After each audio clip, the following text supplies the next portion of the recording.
This struggle hasn't just started.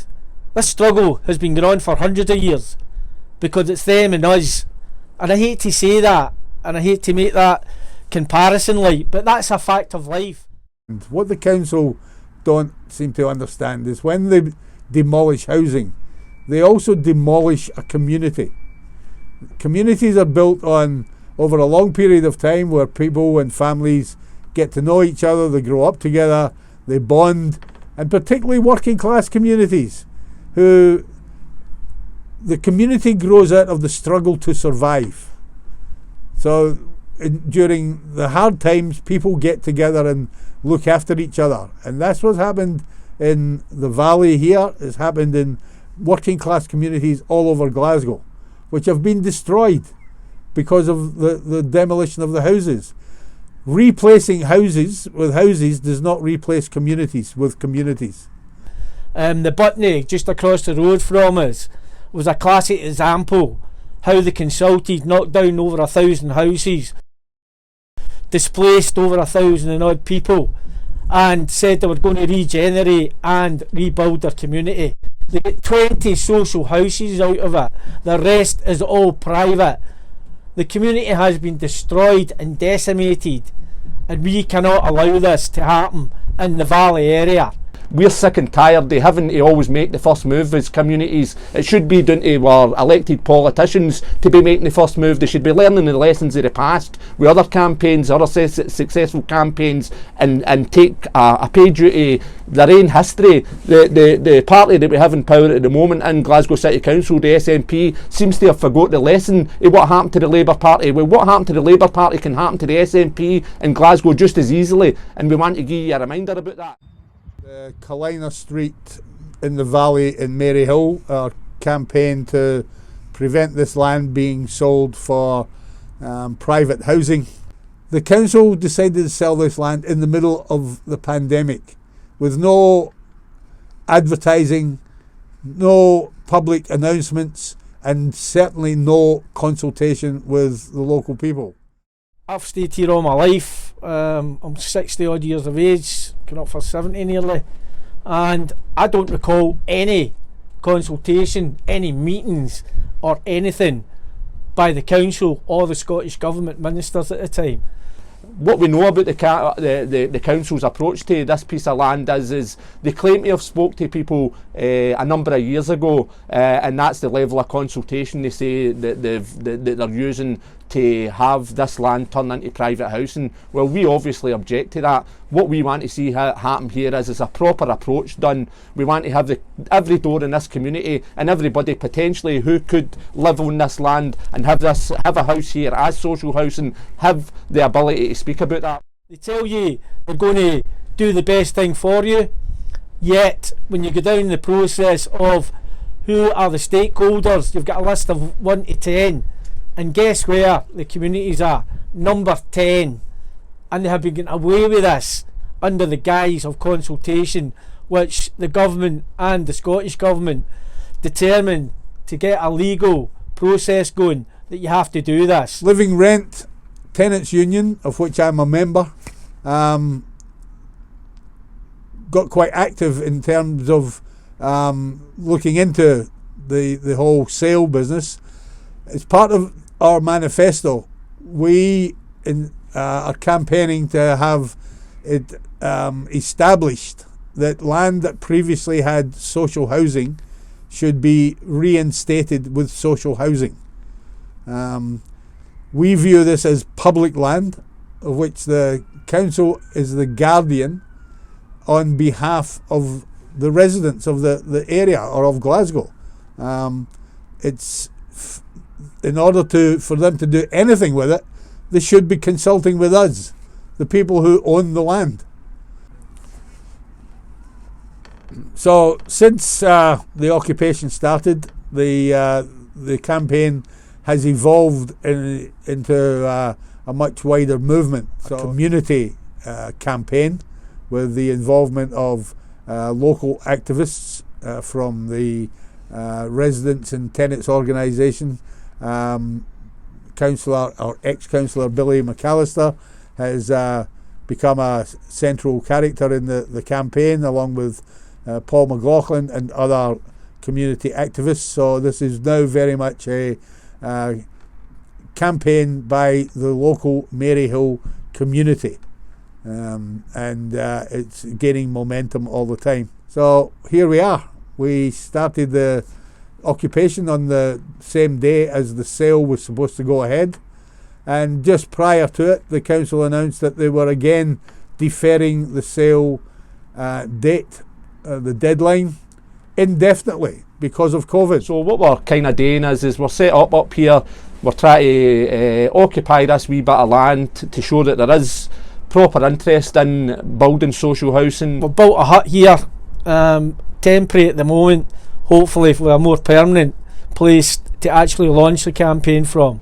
Our campaign's called Still Game for the Valley. And where I'm sitting is in Bobby the Bothy, which is our campaign headquarters.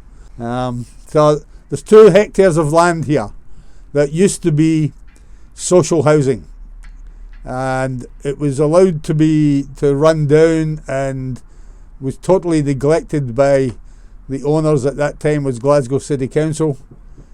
The land, the housing became so dilapidated that they decided that the only possibility was to demolish the houses. So that happened 14 years ago, 2007, and since then the land has been vacant.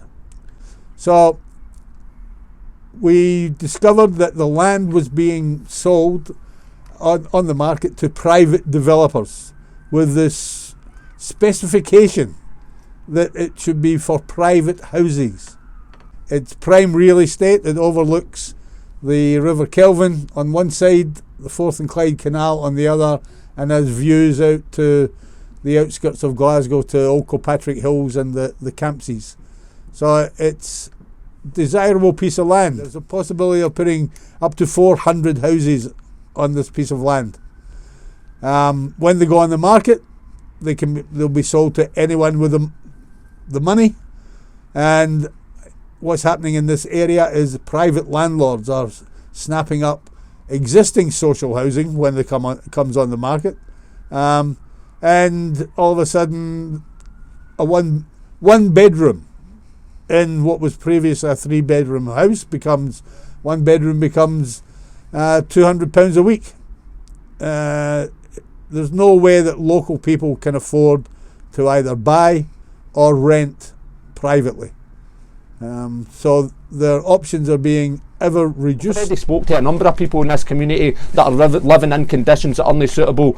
I spoke to one guy. He's told me that he's got 5 kids and he's got 2 bedrooms. He has to use his living room to house his children as well as himself and his missus. That's not acceptable. We need social housing. Our children deserve better. Going back to the Rackman days will not help the situation in this city for people who can't afford the so-called affordable housing. Affordable housing in whose eyes? There's a call centre job, no disrespect, or the person that's on 0 contract, they cannot get a mortgage. And for a house of £200,000 to start, that's not going to help the housing problem. We need social housing, the real affordable housing, decent housing that is going to survive a 10, 15, 20 year, and don't let the private landlords go back to the Rackman days of giving substandard housing, uninhabitable housing, not doing any repairs and not maintaining their houses, but taking vast profits to fill their own pockets. In order to oppose the sale, we decided to start a campaign, but instead of just saying no private sales, we thought if there's a problem we should provide a solution. The solution is for the local people to actually own this land. Then we can decide what happens to this land. So I proposed that we form a community body and apply to purchase the land under the Scottish legislation which provides the community right to buy. And that's what we're proceeding to do. And furthermore, we don't just want to build social housing. So there is a problem in the world at the moment around climate change and the climate crisis. And rather than just build more houses with more carbon emitting heating systems and all the carbon that's involved in building your normal housing, all totally sustainable, we've done a bit of research, and what we've come up with is a community development on this land. So what we're trying to do here, what we will do here, is, as well as building social housing to the passive house standard, which reduces fuel poverty by 85% and possibly more, by building weather-tight housing with zero carbon emissions using locally sourced timber and modern technology of glulam, etc., which is being done all over England by various councils, building social housing to these new standards. In fact, I read the other day that there's a place, I think it's in Leeds, where people haven't had to turn on their heating for 12 years, where the housing is so well insulated. That can be done here, and if they can do it in Leeds, we certainly can do it in Glasgow, and we think we need it a wee bit more up here. So as well as building houses, we're looking at building community enterprises to employ people, to train people. One of those community enterprises is greenhouses growing organic horticulture on the lines, along the lines as being done in Iceland. Now, the houses that we build around here will be heated by a river water sourced heat pump situated down near the banks of the River Kelvin, which will heat not only the houses that we build in Kalina Street, but most of the other houses in North Maryhill can be heated from the same, using the same water pump system, which will fulfill the needs for the retrofitting of zero carbon heating in the existing houses in Maryhill.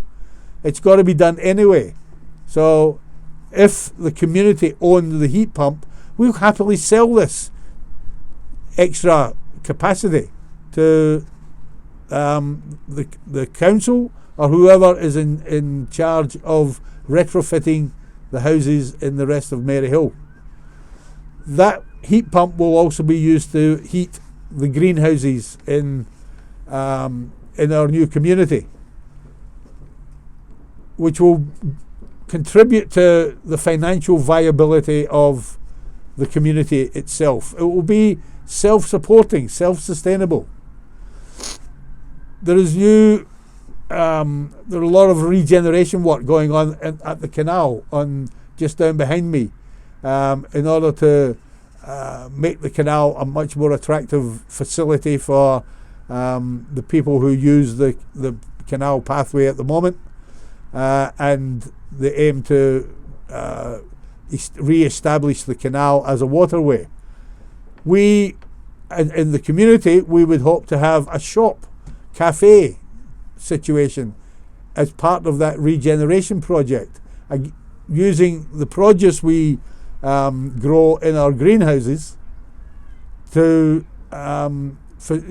be sold in the cafes, etc. Again, we're not we're not coming up with anything new. This is already being done in Iceland, where they use geothermal energy to heat their greenhouses. So everything we're proposing for this new community is being done elsewhere. We can copy, we can bring our own flavour to it, but the important thing is that we need to own this land ourselves.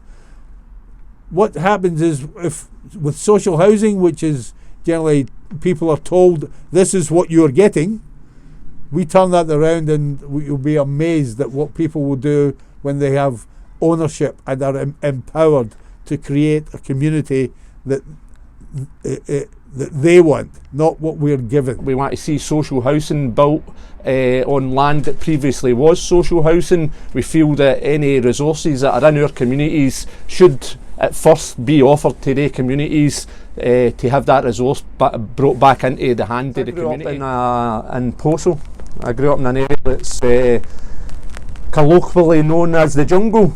The housing that we had at that time was an absolute disgrace. It was one of the worst places in terms of the material nature of the housing, one of the worst places in Europe to live. We were on the deprivation league. You know, it was no great thing to be the top of that league, but we were for a number of years.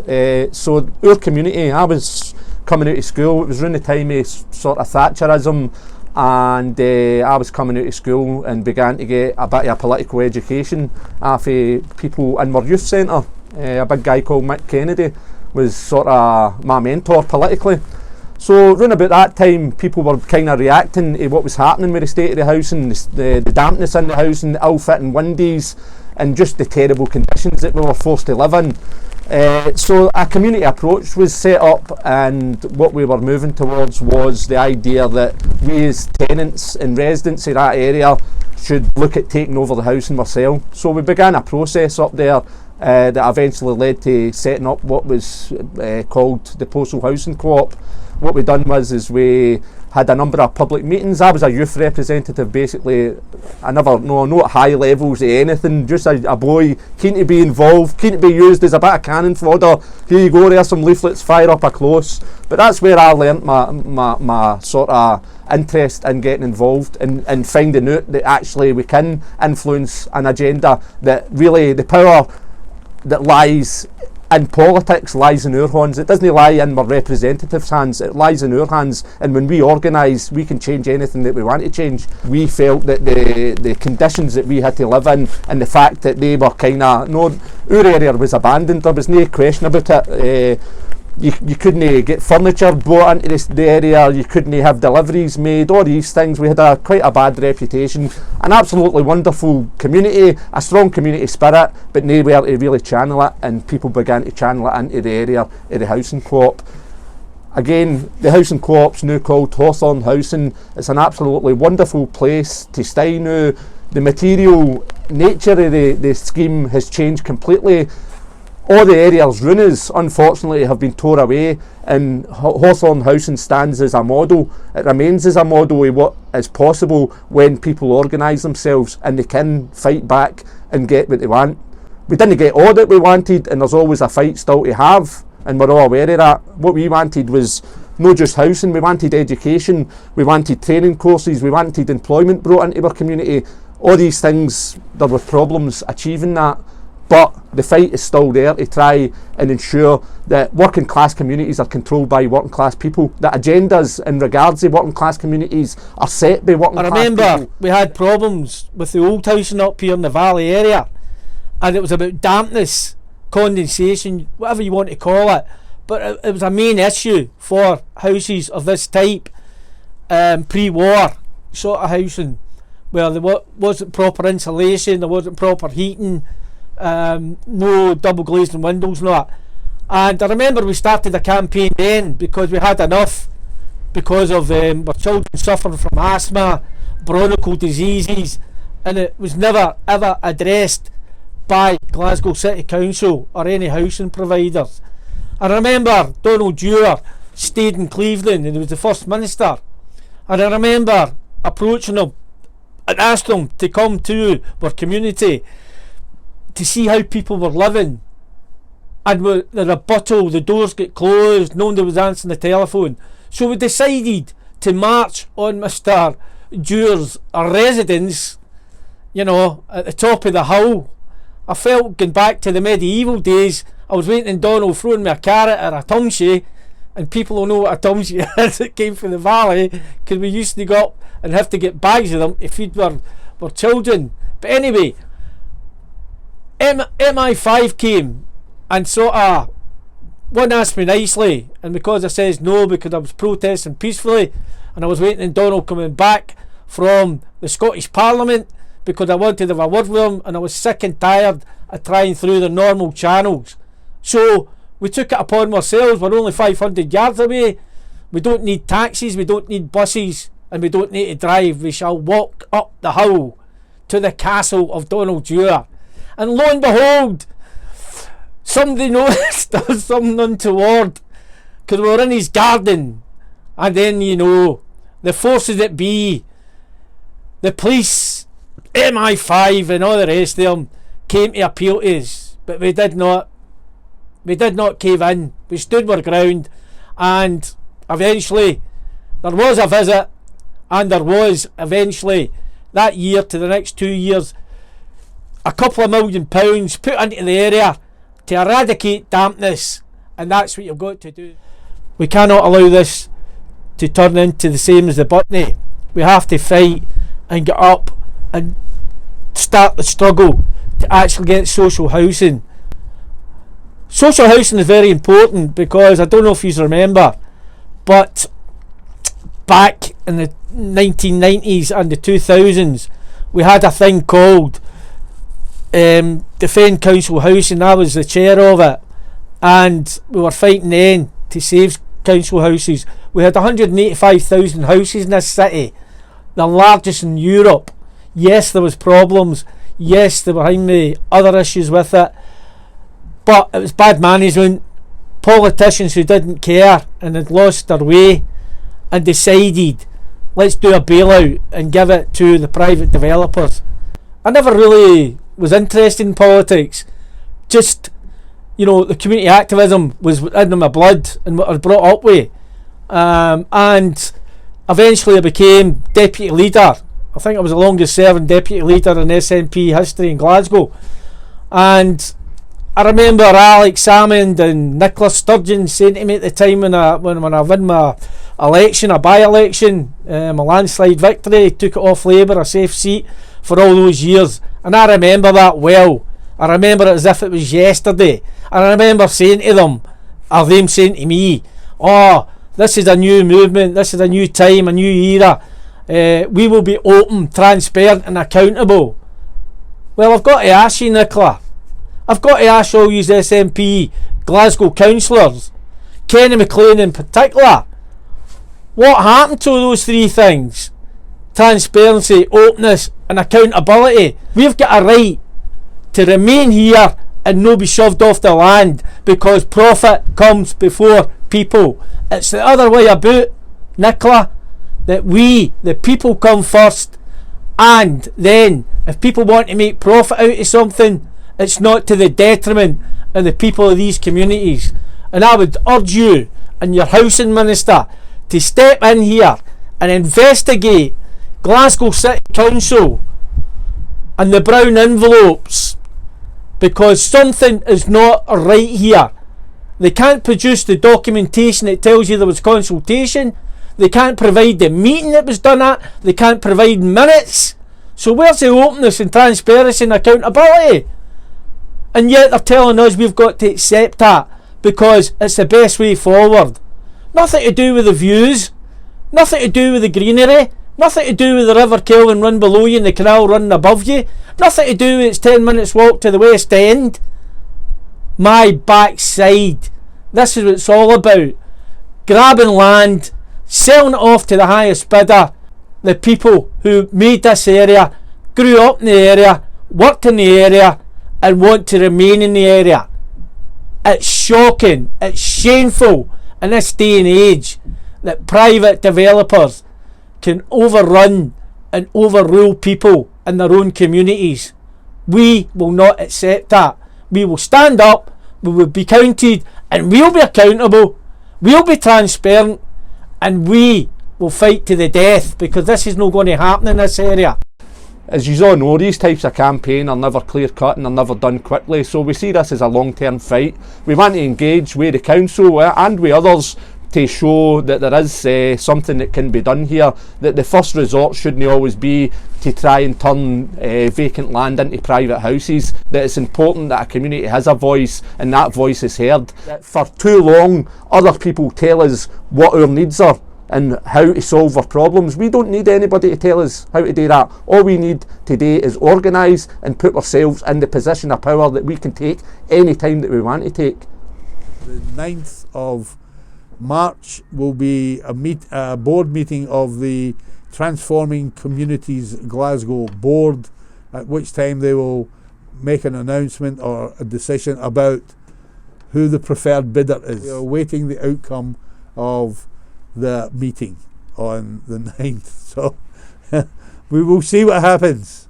In the meantime, we've given the council the benefit of the doubt in terms of waiting to see whether the decision will be favourable for us or not, as to whether we step up our campaign. And we've got plenty of powder that we're keeping dry, so we'll see what happens.